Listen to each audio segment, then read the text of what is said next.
pe na ye fa dia I te minei o suia fala tonga tanga te saina New Zealand wala tu tapa ina ni tuli eso va vasa mane un Peters mai ka peneta te luailo na fai pure saina al parlamento italiu ilo na tlo onisi wala tu falia ola mafo fo suia patia la ngoina ile fainga palo ko sa ni tieri to sanei onolele e se fati no ngar fainga malo o ia nei e fai ya Peters o le vasto wai sa lo ya Peters ile di fai pulo le patia le Greens Lawrence Sunan e toi tariu na tunu ma toi alu ile mesa ta wai ile temi fela fo inga di tono le parlamento onole ina na Peters ile fata wai temi la na launga o le la fonga ta langa ai ia tungurunga I au foi porkiki ta yo fala tonga tanga masui tanga tala tele sa fai ngoi le pare mia tu sina me moro mo to costa falaxen ia ma to Peters se fai la nu to fa manu lo to pe kai sa ia mai to inai o nei mana tu sa fai o se suer partia ni New first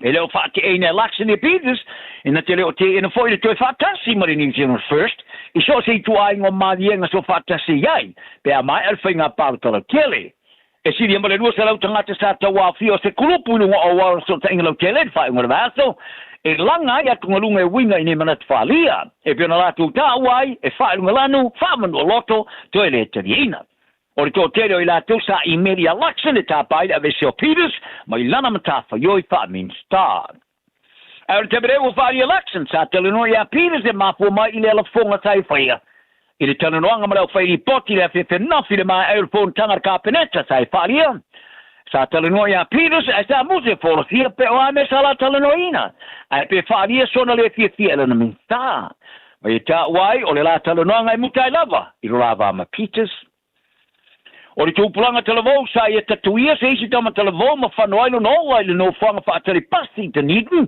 sa ia wha o lima se isi tupulanga televo e pona whaalonga no ngaile pona whaatono e palola o le tama televo o sfuli maneto sanga I le mwhana whailolo na ingono mafu ang whaatula fono sa tu la ilo mo fono whaatono e palola mole ilo ilongo sona tala I tua ilalo palola mo stai mo ya yuni e lua teu sanga bari fitu masino non fasta langa per pui lo tulia di terminei ile fasia tanga te pai valea ya NRA John Jr.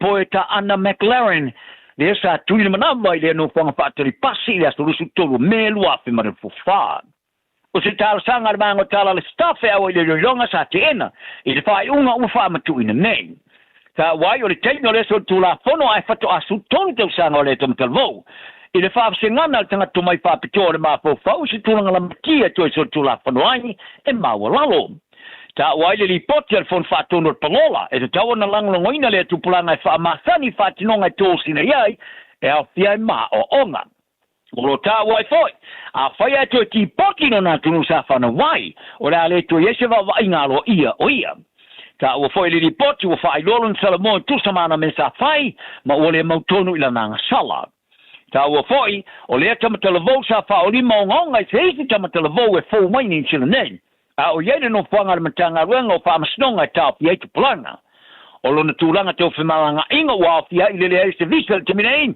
ma te minei o fa to oista na pili fa sanga lona to e tipu ese ilalo ma fuanga fa tola por humanitarian grounds o suia di montunu al forno del Pacific Islands Forum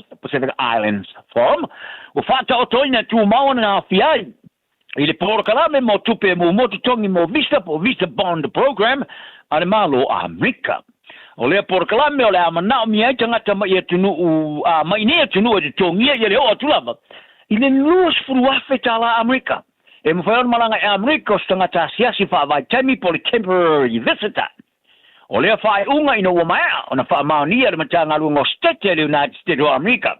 E pio na mōmoni putia i le vāngo tala le Reuters i le whae unga le vasto. O lea porkalame o tupe e mōmoti tōngia mo visa a le whainga malo Donald Trump. Lea fia e tunu e limas fulu, e mafuli lea ma e tunu Afrika. Sa urua e amteina ia au kuso le wafimere fulima, e sa ilia whaatapito i tangata e overstay ala tu visa i tu tonu Amerika. O Fiji, Papua New Guinea, Tonga, Tuvalu, Vanuatu, ia tunu e lima le Pasifika o awhia i le lisi.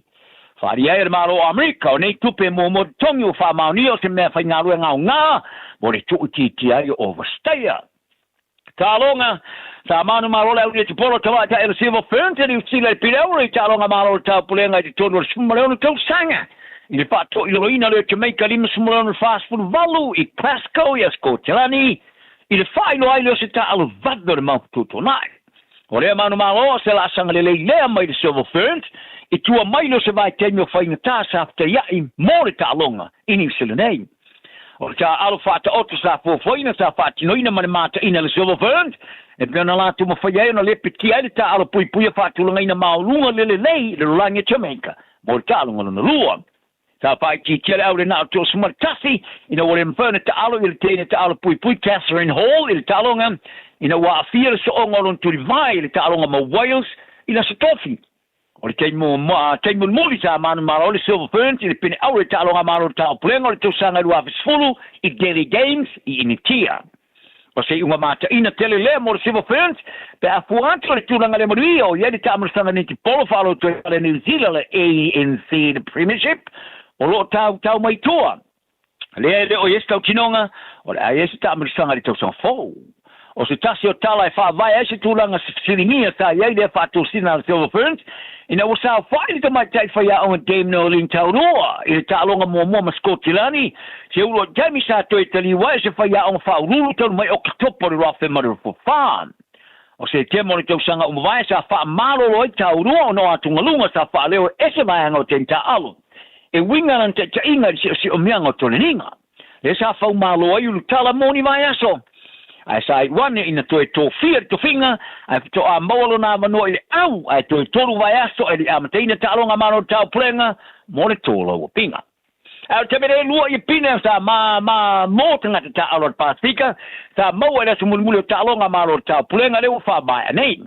o le tamata alo tonga le talonga le judo Paula Monta sa ia fa to ilo ina John Messi o kanata mo le pine apo me mea ile ba ngori o se lau kiro kalamba mai na o pau e foli na o pine tonga se ua pine foi la tonga talonga malo tau plenga taru mai lua se fulu a o temene o tina ia Shay Wilson o Norfolk Islands a man malo pine me talonga o fa ta valenga polo in mutia lone balls na o pau e foi le pine Vanuatu ile talonga Clasco ona tatia mai ele se fulu ia la fa ingo pine mau a moto le Pasifika mai ni talonga e o pine au lua o le malaya si inga wa me mafo se no fanga tu e malo fia le mo tanga ta alo Afrika a Afriki ale Pasifika le yo no pine sam wai e au fia pine aulo tama ta ia Saint Stars sa mo male tama fiti Daniela Rainy Boni o isi pine apa meo si inga wa me mafo sa mo e papuni tini mo le lua na ulu mo le pine sili va sa moa e le vanga fusanga e lua pine apa mea sa mo ta se fiti mo le isi tu valu ele fai unga lau talonga malo tau plenga ni tu sanga o stadio lo tulanga mo I pine mo la fa inga se lau fitsi tasi fits fu aulo fast fu lima siliva ma lima smoleono apo me ya ne sila tulanga ono I pine mo se fulu ya aulo se fulu fast siliva ma le se fulu lua apo me o sa molo tulanga survalu e al fiai Sri Lanka Jersey Sri Lanka e tai tasi pine aulo ma tai tasi siliva ya fa inga tai lu pine fiti e tasi pine aura mal tasi apa mea nauru e luana apa mea Norfolk Islands e tasi apa mea tonga ma tuvalu e tasi apa mea tala na ni aso ia il feva tai I tanga toma ma ia manu ia lo aso ua na o le radio Samoa se furulima iwa toru a mo e tautuaina o e ilangu ngana fitu aso le vai aso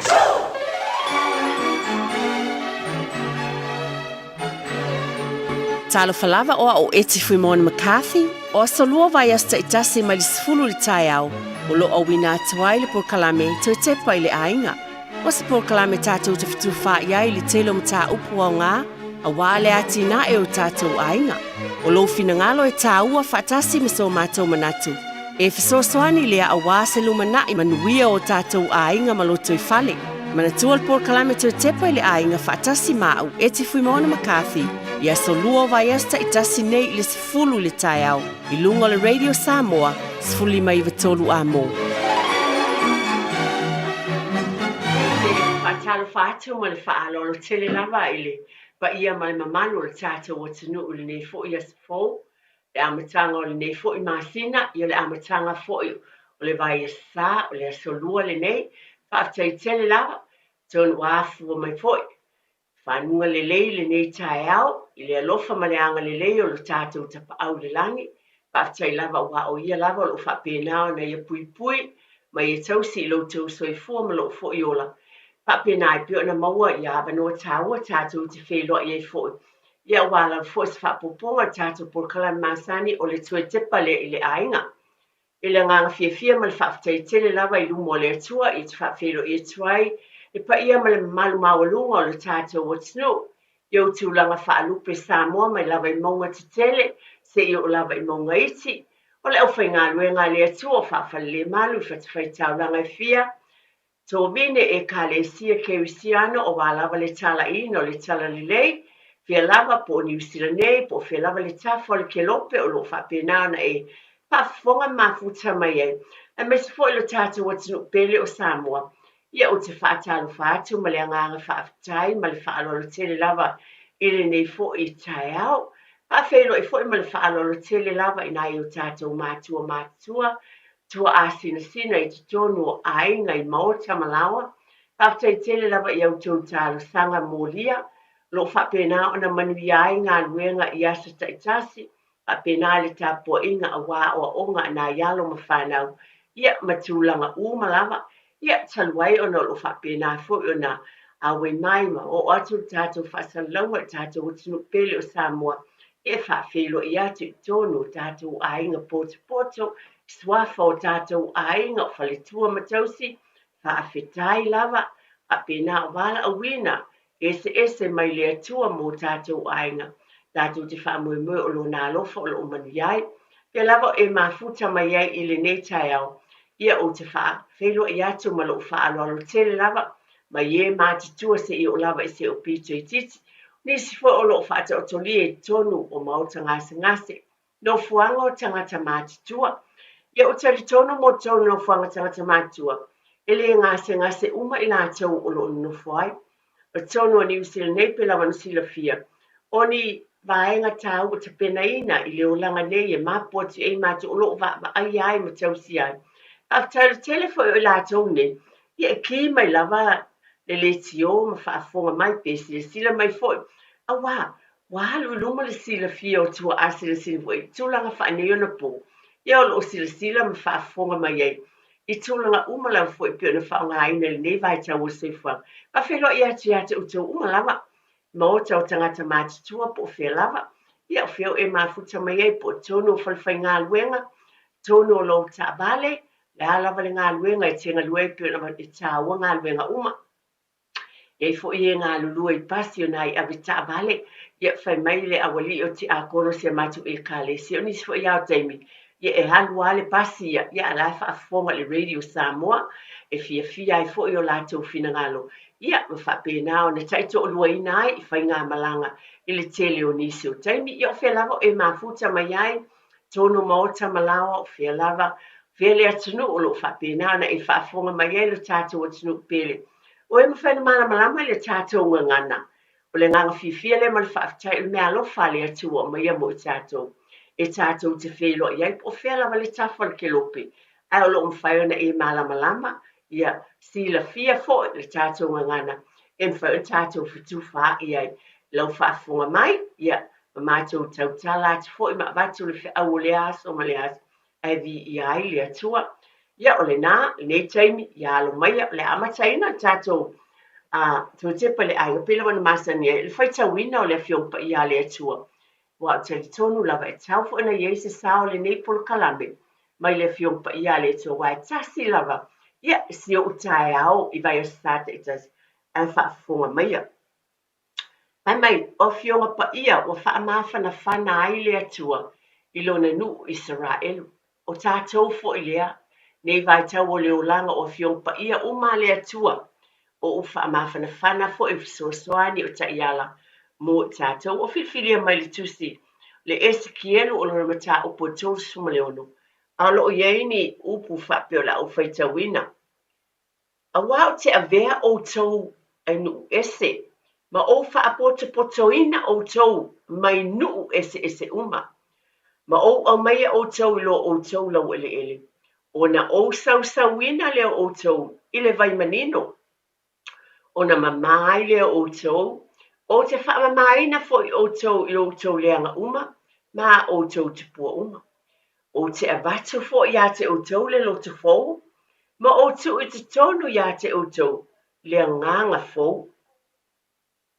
O te avesea le loto maa ai o outou tino, ma o avatu i a te outou le loto a ano. O te tuina atu lo wanganga i te tonu i a te outou. Tau te sawa vali ai i au tū la fono.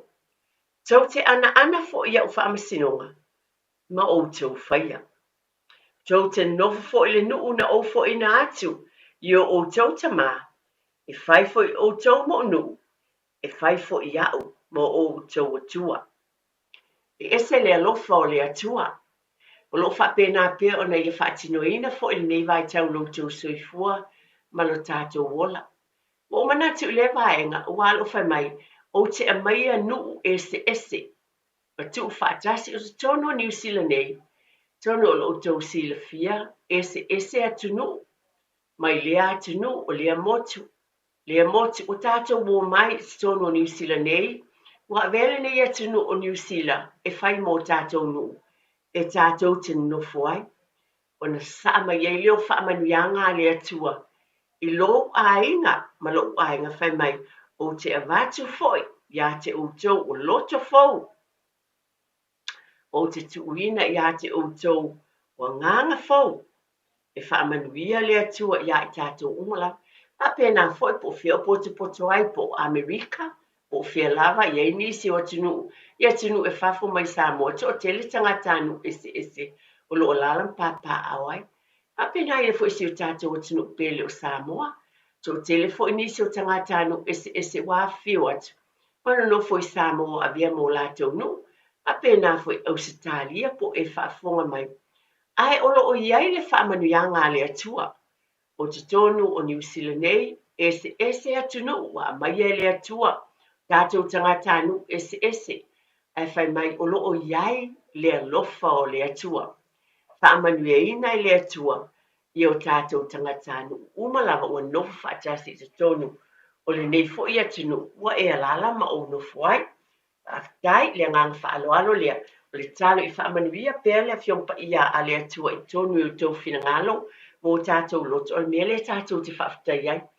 Lea lava le nuu e te alala ma e papa awai. Ai tātou te whaafutai o loo iai le atua. I te tonu o nuu umalawa mai e ese atu motu. Ese atu nuu, o mai no whaatasi tono o New Zealand nei, ai o loo iai le alofa, ma whaamanuianga a le atua, ia i tātou umalawa.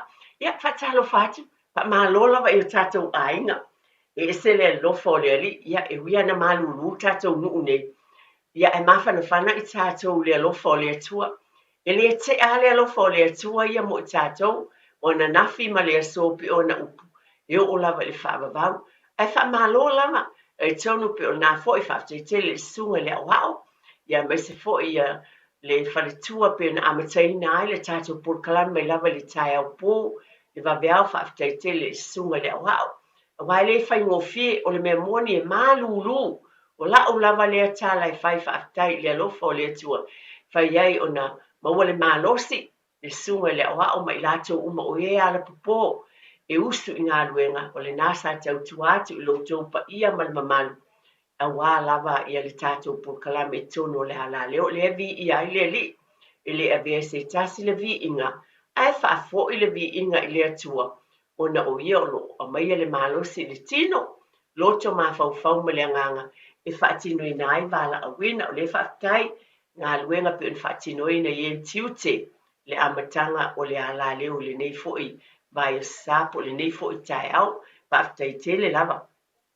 A malo fo i tatou ainga, ta mama tina, ia, pila bona o wabat, e tulang masani ia, e mumoli a tulawa lau fa aftai tele lava ina ia te utou mātua, aftai tele lava le fa malosi, pila bona abatu ia malole usipo le nei fo i tai au, na fo ina e ala po, fa pena na mumoli atu na ialo ma whanau ia o onga, ia lava le whale a onga, a mata mai lava le a onga a mata, tūlanga lua, pena no o te kolisi o le university po film wa to tela tatou ainga e i o ma tatou vaenga o fai ni vaenga o nisi tamaiti pa te inga i au kilani fai so o tala le au kilani wa i fatino ina lo fo i ainga mfana io university ia o ma tua e mo moli ile a fo il mele la tamai po ele train ia ona pu ele tamai to le train e o ia nga te ia o nga lai te po Mount Albert ia grammar po university e te le la ngā luenga nai mātua, whaaftai tele mātua, whaaftai fo le onu sai, le usu pea, e leo whaingo fia pe ono mālu ia a, o whaingo tā fo i pe lawa ni tau longo pe i vai a sata e tasi. Ia mātala i le vai whaama moe tamaiti, ina ia whaingo fia i fo le toiala i lunga i tai au whapene, ia ma whapena ana, soani mō tātou umalawa, ue o lo ielea tiute, o le momoli o tamaiti le tai au ia o onga, e a meise le tau whanguina i lunga wa a fia le tamaititi le tai au, ia wahan fia fo le a onga, man tu fo la fo fatali mai nei fa ia onga, ia ele mfai fo ina fa ia le, ngā luenga tilola wa malfaalo, whamana te pia nei vai, o le te pale ainga, man tu o ne lava por kalame e tau lai lava, ile manuia i tonu ainga i tu uma lava, o le a fia tamaiti ma la po le tai au, ia ua maua fo le loto fia ma le ufa le a onga, pe lava o na vatu pe vai sa ta itasi le vai as whamanatu mo i tātou e whawhangu atu ai pea ia te utou lo tau pa ia malmamalu i fuafuanga i tonu tātou e wha mahalo mātua o le u te loo mai a fo i le usu le tai au ia na le whamanatu atina o te whamoe o lo whai lava le whaafitai i le atua pe lava o na utau mo whai ma lo whaaloro tele ale mfaina se lotu manofo ila lungo lau ai o tono le tabale e fili lava o e tamam tina o e sila fia pe ona va au lava fangu ma le falo lo tele lava vai asata just lava le upu pe sui fo le upu vai asata just ele sa faino ai ese upu tau tuina tamai tai au te tasi e o ai le tabale awale me e fafitai ya Yesu ia mataitai ia nganga o le atua ia lātou wa o onga pena nai whamana ai whaftai whamalo tele ia te utau o nisi fo pe on no tau sila fio ne vai tau o ka le tele fulu tulo lava o le mea moni e o fo ia te au ia tulo tau na e whafonga ma tele o taimi e whaale leo o le tale e tau ma whai e whai uma ia mea e te tau na whai ia ai tulo atu na o mātua fo ia e fiu lava tau mo fai alo fa pena lava ona ia ili ato tua lava le malosi i le fulu ai fa fetai i le atua e tatou te langona le alofa o le ali awala ese ai mo tatou uma lava ia tatou tau mo fai pia malipuipuia o tatou ainga mea uma e te tau na fai fa mawhanawhanaina o tatou fale o moenga o mea uma lava ia pe lava na masane i o tatou ainga e fa malo e pe lava na avatu ia bi ia lava le ali o le nafo o e usupoli nei tai au paftai tele lava paftai mana tona alfa manatu le vai tau o se vai taimi pisi fo ile nei i te tonu o tatou e kalesia o le memo e tele lava ngā luenga le ali i te tonu o tatou ngā luenga i tonu e kalesia mana tua foi o tatou e kalesia i lo lava i te tonu ngoa uia nawa tu so ia tatou nuu ia e a fiu atu iai le pa ia ma le mamalu o tatou e kalesia o suafa o e uma mai lea nuu ma lea nuu e lese e kalesia na ani tangata mai fatu ia le manu po ni tangata mai fale alupo le ai e ese uma tangata i te tono se e kalesia tonu le tau fale ape o se pate te olona wingala o tatou nuu ia tatou te whelo iai e whaaftai e lea tu o lo manuia lo no lo e kalesia. Pate ale taimil nei, o te whamanatu atu ma lo whaalo le tele lava ona o ngā luenga, a lea tua mō tātou ainga. Tu lo ma le whaalo ale au whai ngā luenga pa ia lea tua, e whailo lātou wala a wina, ma taita iai ma whaatinoin, a se taimi fo e mō tātou ainga, wha mole, o lau lava whautua, ese uma lava e kalesia, whaatatia ina o lātou porkalami, ai o te lo se vai tau e sili fo na pisile nei mo nisi o e kalesia o le foi o nisi o e kalesia ele I fai asu e ngā le fai fe au Io e kalesia po le alo atu mo suenga le fai au wa ese fatatianga o nisi e kalesia e su e fatasi ni e kalesia tono la tau pulenga o tanga luenga mtulanga fapena o nisi fo ia pe fai lava suenga le e kalesia ia i tulanga pe ona e tono nisi ale famanatu pa mole matua ona o tatou vala a wina o oele tamama le tina o i tatou lava o whaia onga mua le whanau. Le winga la o se whata i ta inga, e te whaia fo i le whanau, ia whapena o na, tō a anga foi ma le whaalolo tere lava, pia lango ina foi, o le ase fina ngalo o lo au mai le au whai ngā luenga. Mua le taimi o tua i tamaiti mua o ngā whanau, mua la tō suenga, pia ona o bat ese uma ia e kalesia, ma whaata atianga o la tō pulkalame.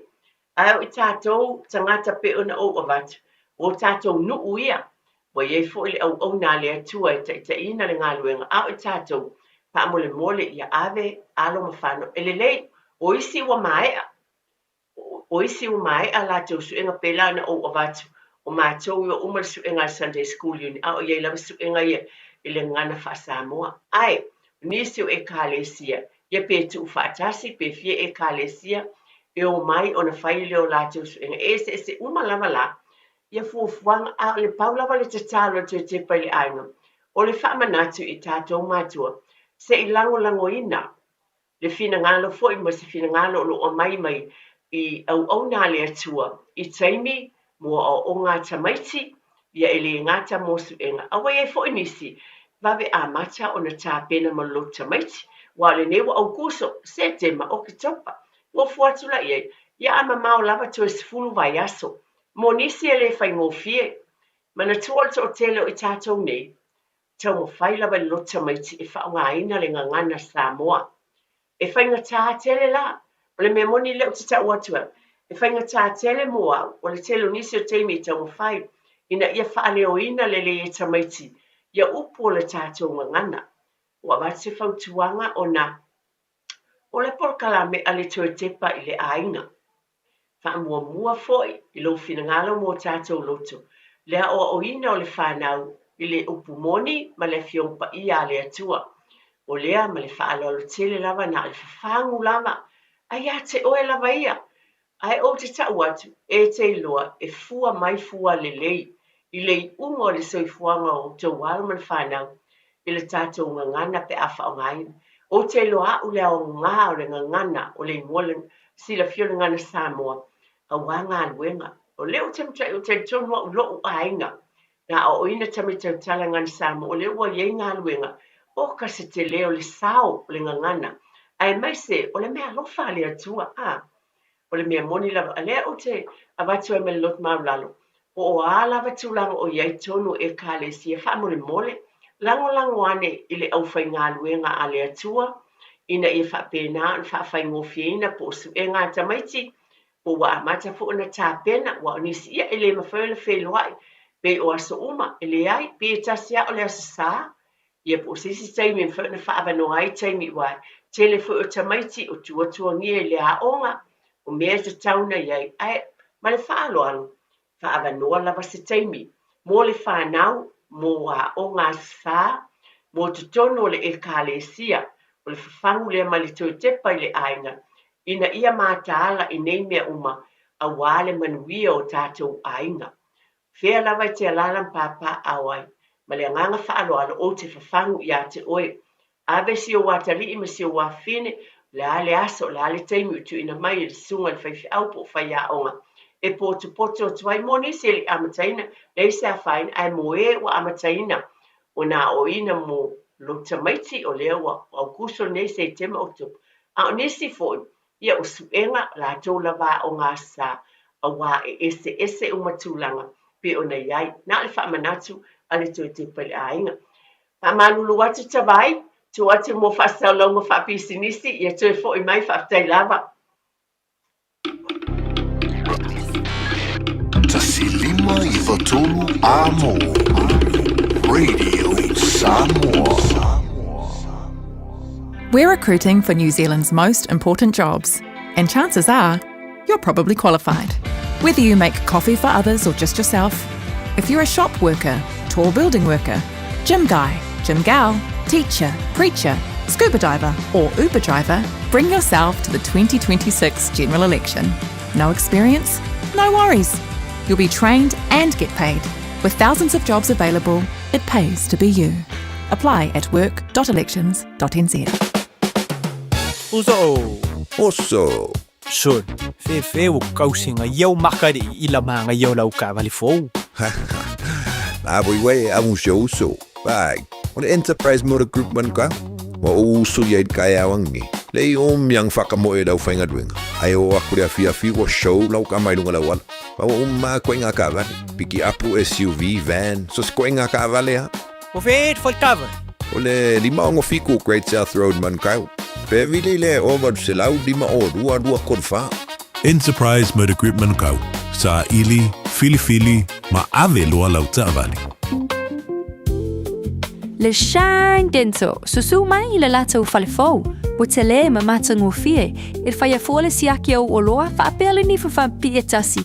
Moe wale stala mai o fau mai i le Shine Dental, i le nao le 5 selau i waiva tāla. Whaia fua quotes mo le wins ma le ACC, patasi ai ma le whaifua o tong fitinga, moe sful waluto sanga ngai lalo. Le Shine Dental, hawhia mai loa i le 5 Great South Road Manukahu, telefoni 255 255 Shine Dental, your smile, our passion. E ia inga whapito.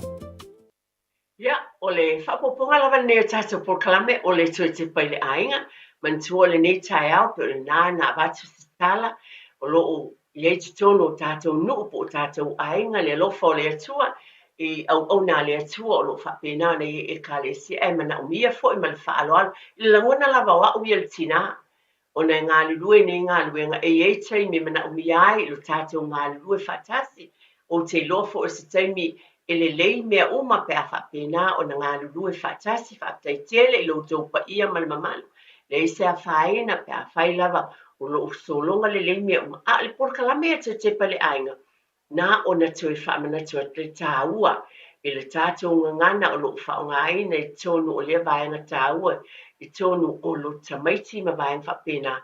Ia ave i loa mō le o langa o lo soi fuai, a wā e tāua te le tātou ngana. Ma lo whaafetai, rasi o me o te fia whamana tu i le nei taimi.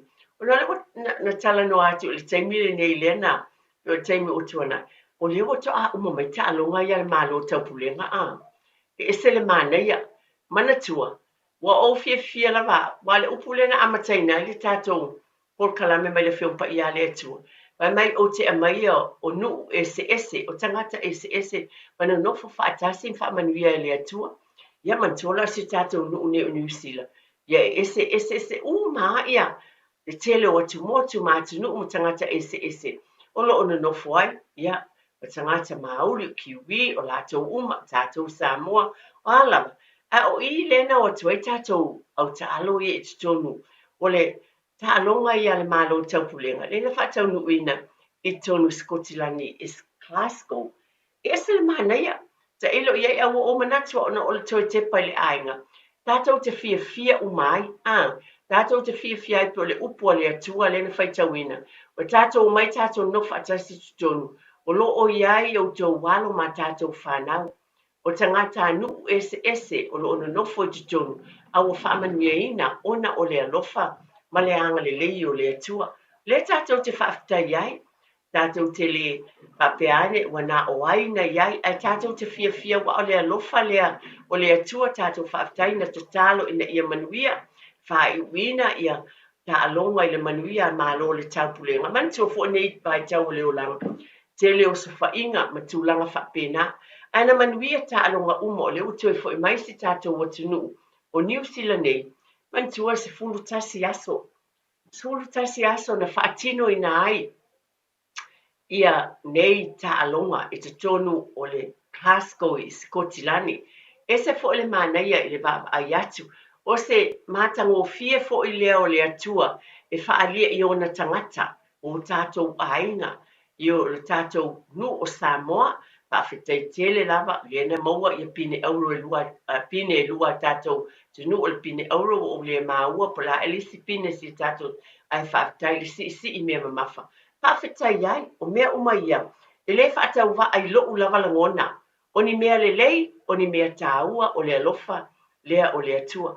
Sfultol wasa o na whaatino ina ai, le nei wha moe moe, tangata anu ese wa mai te tono New Zealand pele upo le atua. Au avea ma tangata New Zealand uatu, e avea masui, o tangata anu ese wa mai le atua le whaamanuianga. Iei le poto, e whaatino ai le malosi, e whaatino inai o tālonga. E fitu sful wha tunu, na iei te tono nei tālonga. Tono lo tau sila fia, e mai a te ulawa iei to te paile ainga, o te loa e fitu sful wha atunu una awai sfulu le tasi aso na whaatino ai. Na whai tau watu whai mai, e lua se lau se fulu ma le lima pine po o na tufa tufaina. Lua se lau se fulu ma le lima pine na tufa tufaina I le taalonga atoa. Ia lea sila fia e tātou whaftai, lea wa, fo I mai tātou New Zealand nei, tolu se fulu ma le ono.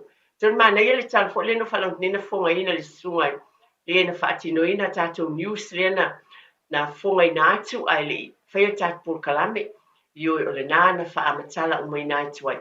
Ai mana ia tele, a wā o I fo I tātou te whawa ai ei, o le manuia o ainga. Manuia o ainga, whaamalo, le le whaia atu ai o tātou tai au i te usua I masani lava le whaatala sua atu ai le utala. Whaafetai na e usu le tai au po, e ave seu whaia onga, e ave seu insinia, ia e ai fo e sau tamalakapi, ia ave sau tene netball, pe o mene o whaamanuianga umale atua. Aua tate manatu whaatau waa iai, e ese mea lo whale atua na iau tau walo ma tātou whanau. Se fulu pine euro, se fulu whapine siliva, se fulu lua pine apa me mea, tolu se fulu maleono pine a New Zealand. Ile ta alonga le na mai asino tau pulenga, se fulu tasi aso, fitu suma le wha nu una awai, ese le manaia e Glasgow I Skotilani, ia o le whaatatia mai whapea o le tausanga. Lea e so o nei whae e ta alonga le nei, I le nu lea o intia, manaia ia, manaia ia fo I le teimi na whapea na whasuia ia tuai, sa o matamatai, le whasuia I nātu, tula I mai o intia le atau avena. Manaia fo ia la tau whaafiafianga na whaia, I le tarieina o le awhaatino I nai, I le lua se fulu, tolu se fulu, 2030, wa le lua se fulu, lua se maleono le nei tausanga, le whātausanga o mua. Ia, o le te tālo, ma le te pai le ainga mai tātou. O ai, nā te lua, tātou te le lua le whina ngāno le atua, pio o ti ai, filfilia fo I se tasi o tau walo ma tātou whanau, I whaamanuiaina e aluatu I nā le atua na silafia, mo le nei teimi. Tātou te whaafitai ai, o lou nu, o New Zealand ne o tātou nofo ai, mo o tātou tangata anu Samoa, ai peo le upua le atua na whaitawina, ai mai o te a mai fo I nu ese, ma tu o whaatasi, ma o avatu ia te o tau le lotu fou.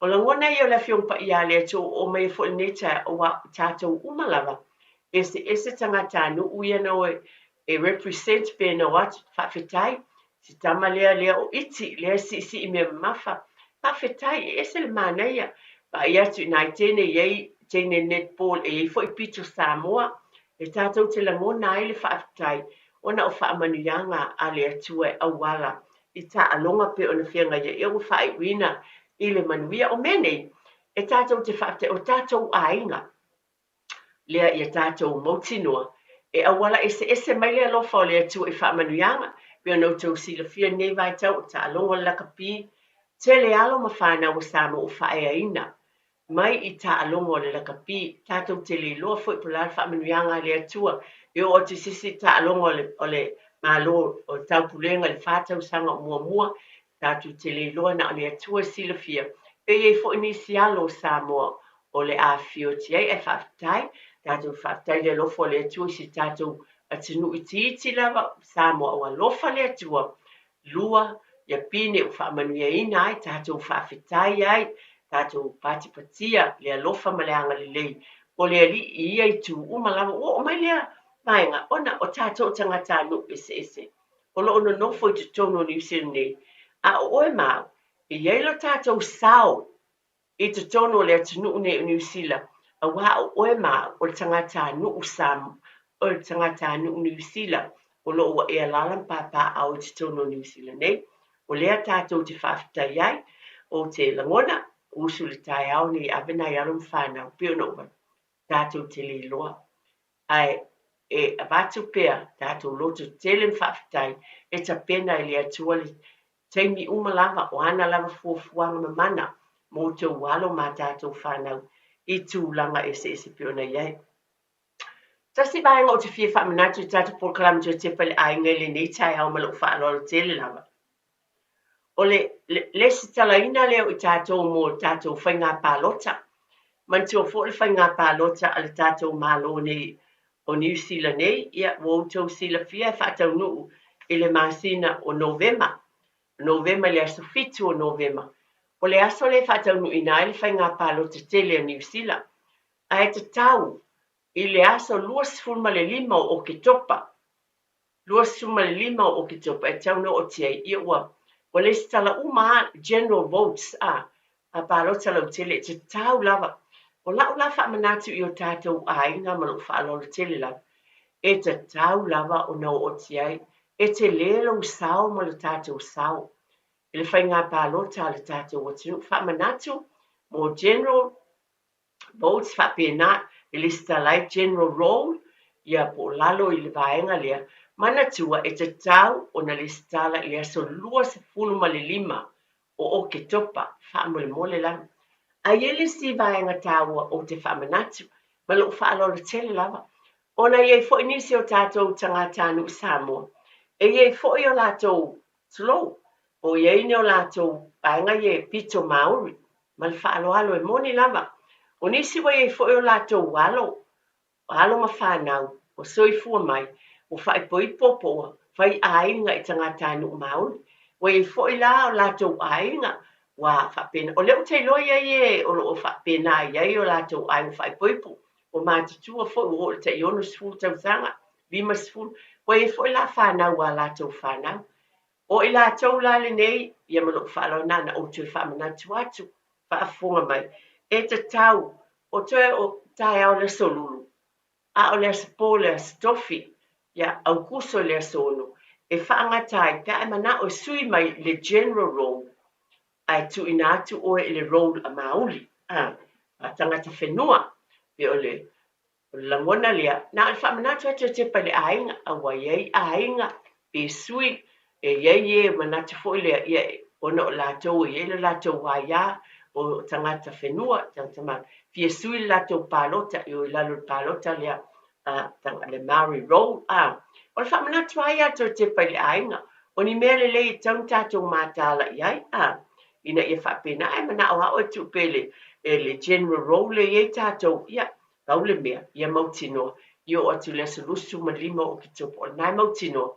O lai e lo wingoa. Ne te iwa e al watu. Ia ata watu lo wingoa. E fiuli tangata le su e. Ele o iai. Ele o whamawina. Ele o lesta laina le. E swatwa. Mo le whainga pālota. O nai mea lava ia o te manatu lava. Le por kalame tu e te pale aina. Ma lo whaalora tele lava. Io e pela mana o watu I te masai whapene. I le whatonuina ia nei ma le por kalame. Na ni nai whamanatu. Wa nisi nei o mea pe pisi le ngā luenga. Pisi nisi tutuania. Ai ngā loai. Au nisi nei o mea taua. O na o oe mau. Lea te alalam papa au ma e nofo iau te arone. Whapena fo I mau le o te nofo ai. Au nisi nei o mea e taua te lele iai le palot. Sa si mea o te fia avatu. Sa o whamanatu la fo ia o le whanau. E uia o te lola o whamai. Tina o lawa o mana iai. Te o le teine lela a toa neilon sifuru valu. Ai le io o ia e whai unga o ia o kitopa. E a toa ne sifuru valu ne ia se tema. O nā lole le stala. Ai o ia sa o whamanatu. E te tau lava. O na le stala. E a tea o lava ia. Mātanga o whio I le hawa noa. Le stala I o te walo o tātou whanau. Atun o ngalo foi. O lo o ngalo ia te tātou nisi o taimi. Ai mua o lava ia. E se le mana ia. A wafo. E tau fo ne ele la tau leo. te leo whanau talavou. O tau walo malau fo I whanau I nei. Io o leo o soifuane wa ola I New Zealand ne wala tau loa fo le ma le alofa o le atua I whaamanuianga I titonu o le nei atunu. Ai e te tau fo leo o soifua mai fo I tamaiti. Malia na o tanola fo ia whanau ia grandson. Pētia, o le stala. At manai o la sau manatu. E te sila fia. E se le manai o finangal o manatu o tamaiti. Awane yo tātou manatu wapea, le wāta mamai, ma le leifo I le iloa e le whanau. Lātou te iloa I fo le filifilinga, a wai te le fo ilo lātou sao. Ie, o te lefa, o aie pālota I ai, po aie pa le ai lava. Paulava la u wha manatu, o tātou ainga, ne ingalo o na listala o tātou ainga, mo le whainga pālota. A wā o I tātou o tangata nuu, New Zealand, e te tau o na Yesu tātou sao, ia o wa atula I mai losa si whainga malo, ele o le pāti lea na e loto ia, tuloa, ia wa ele fia fo, ale le tula I mai a, pe manuia pele, alawa e sila fia maulo, na tātou pālota, ai te tau o na le stala, paulawa le nganga ia tia, wa o awatuai, manatua e le stala, o te walum tātou whanau, e te le lātou sao, e te le fo ilo lātou ilo, fisili fo ia, ni taimi tāu fo I talanoai, mātua mwhanau, o la sau iloa, I lea mea male, la sau manatu, wa o tamaiti, o le so I fuane, te ilo ia te, o e lo te mana, le e ola I fo whanau I nei, o le lātou lumanai, o le I lalo whainga malo, ese, e la fo I lātou te loa mea I o te tupu I tono New Zealand, ai le mawhaiona, na whai tātou leo, e a whai tātou le pālota a, tono iei ni mea se whāteita inga, e iei se mea e te leo fia na se whāteita inga, I le nei taimi, ia, ona e manatu le o ai la le pāti lea, e peo le ala nā lo whaitu li stala, ina iei lo sao, tā ua lava, e taita ina ai o e le te olo ia te utau, peo na I le o ia te au se tala o whapea te whapea le ai, na le whamanatu lava, whamanatu I tātou le stala, a whai te mana o lava I tu mau le general role le, a whai te mana o sui le Mary Paul role, ia, e tau ana whailau pālota le pōla stofi, o lo whapena na whamanatu. Ona e tāua mō tātou ainga, tau sila tutoa iai, whafonga foi, pua mea o lo amai, o lo tula I mai, e o ngā mō tātou ainga, na le whamanatu lava ma le whaaloalo, e le ia te au lava, mai le nganga maulalo, o le porkalame o te pa le ainga, o le manuia o tātou ainga o lo o youtou a ao mō lima, o lau pālota ma lau filifilinga, ia e au ngā e fsosoani, po la le whainga mālo, po la, ia awa umana whai tātou pālota, a le anga le muiliane whapeo I ana, e tau lawan whapea, o le nganga maulalo le nei aso o manatuai, o mai ai lea fo I vaenga, na asi whamanatu lava, ai pule lava o e lo fina ngalo, ma lo whaalo tele lava, I lo tau pa ia mal mamalu, ia I tātou o tono New Zealand ne, man tōle upo le tōna whaitawina, o nuu ese, o mai te tono le nei e tunu, o le whataita inga, ai whaamoe me whaalangolango mea umalava, I le alofa o lo tātou o tuasoifua, e tai ai mamanu iai, e le whai e se whina ngalo seisi, a tātou I whaamoe, I le mana soasani o le tātou tapa au le langi, o ie whaatonu folau I fuafuanga umalava, e manu iai o tātou ainga, e ka lesia tātou ainga poto, ia malo tātou o tunu. Ne lava tai au whaamanatu, whaaftai tele mātua, nā le tu e batu, whaaftai tele lava.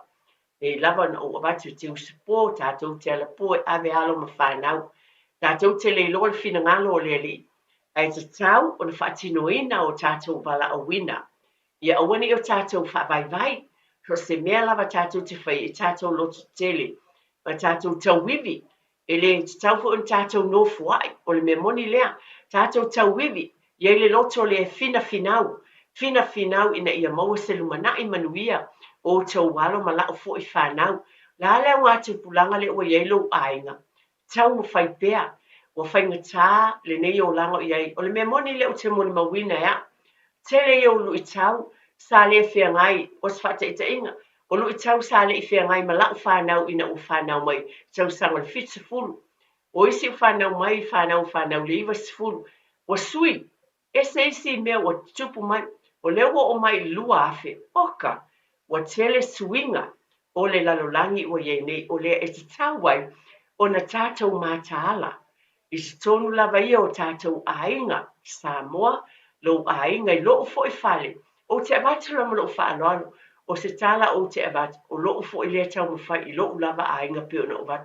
O le tele ia ulu I tau le whai ngofie, ai o oe mau, tātou te mātaala, tau mawhai pēa, tau lai pēa le vaai, I luma, vaai I lea li, vaai lava I lea li, e sosoani mai, whaanganaina o tau ia whiong pa ia lea tua whai tau, o ina le whai a o masili mō tātou ainga.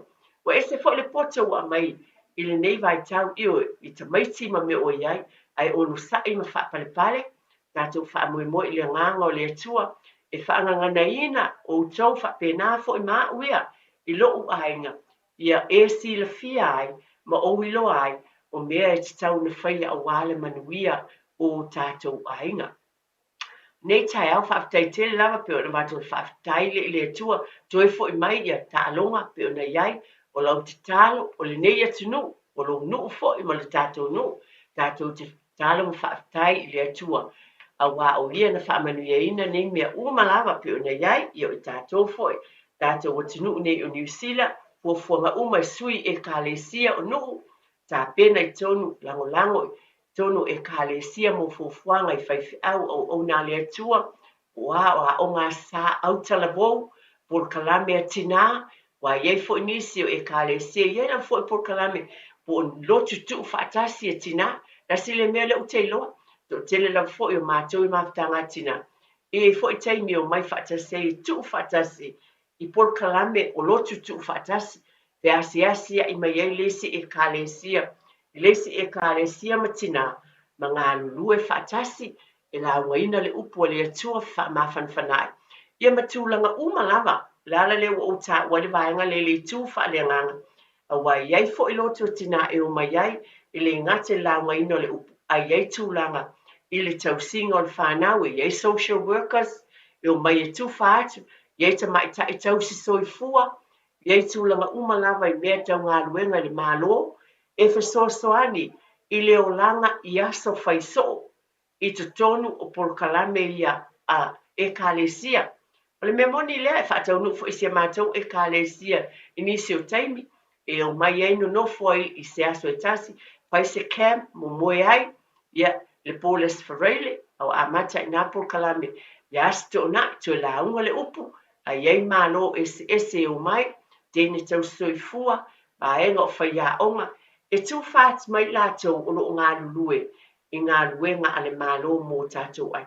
Wa o whamanatu nei mea, o nei te le fo I le sau, o le ngā luenga le atua, o lo o tau mawhai e fo, ala le o abatuai, whaamole mole langolangoani e tonu o tātou e kālesia, ngā luenga umalava, se umalava e kālesia, ai whaamole moe I le alofa o le atua, e ala wana tu whaatu tau te pele ainga I nei tu, ona ese umalava, ese umalava a o mea a wala mai ai, le manuia ma le alofa o le atua, I te tonu o tātou ainga.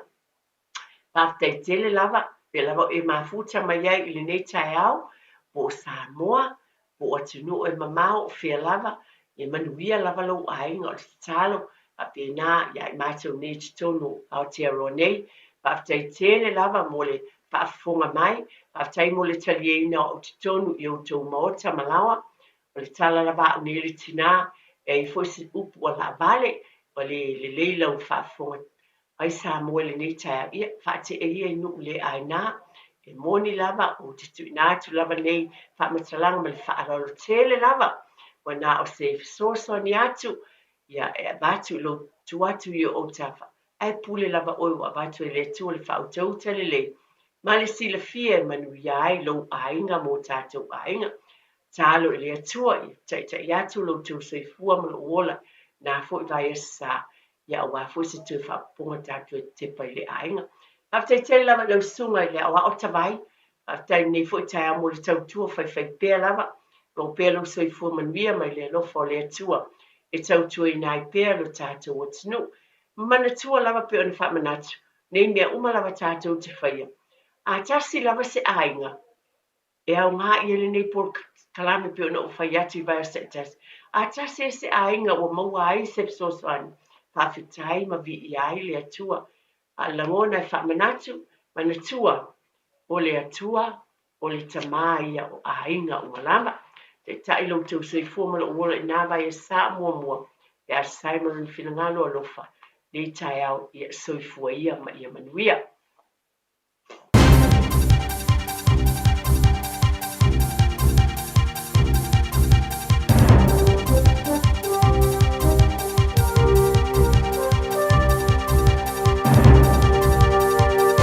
In this update, snow is easing across the South Island, but the bitter cold is lingering.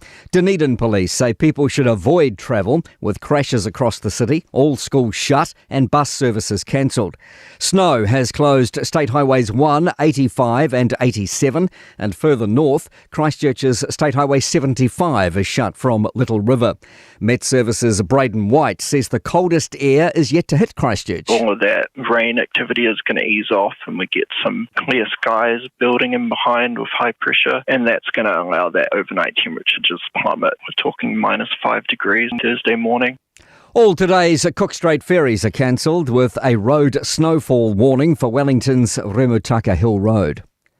Former Prime Minister Helen Clark says senior cabinet ministers could be at risk if Nationals' vote plunges.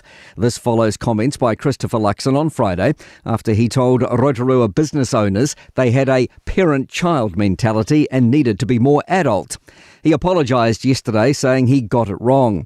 Clark says if Nationals' vote is low, it could lose a share of cabinet positions to smaller parties. It's the ministers like, I guess, Nicola Willis, Paul Goldsmith and those on the list who will be sweating somewhat. Almost 3,700 rental properties were impacted by Healthy Homes Standards breaches in the first 11 months of enforcement. Data released under the Official Information Act shows MB had 463 complaints between July last year and May, now dealt with. Kate Rickard has more. Breaches included things like heating and drainage, with more than 15% of complaints closed with no further action and more than 16% prompting a warning. 2 complaints in 9 of MB's own investigations led to tenancy tribunal orders. The agency still has no compliance estimate across roughly 600,000 rentals. Otago University says it's facing a crisis of students not bothering to go to classes and is investigating using technology to track attendance. Deputy Vice-Chancellor Academic James McLaurin says lecture attendance was as low as 30% for some courses. That's news. In sport, New Zealand chef de mission Nigel Avery hopes a sustainable mix of sports is agreed upon for the 2030 Commonwealth Games in Ahmedabad. He understands a full Olympic program becomes expensive, but expects a boost from the 10 at Glasgow. They're looking for about 15 sports, which is down from the 22 that were in Birmingham. And what those sports are and the makeup, I'm unsure. The core sports, swimming, track and field, track cycling, they need to be there. I think that's one of the mandates. But other than that, really up to the host to decide and negotiate. 2021 champion Emma Raducanu has withdrawn from the US Tennis Open due to a stress fracture in her right leg. And New Zealand Football have confirmed that Andrew Pragnell will step down as chief executive in early 2027 after a tenure of more than 8 years. That's sport. I'm Malcolm Jordan.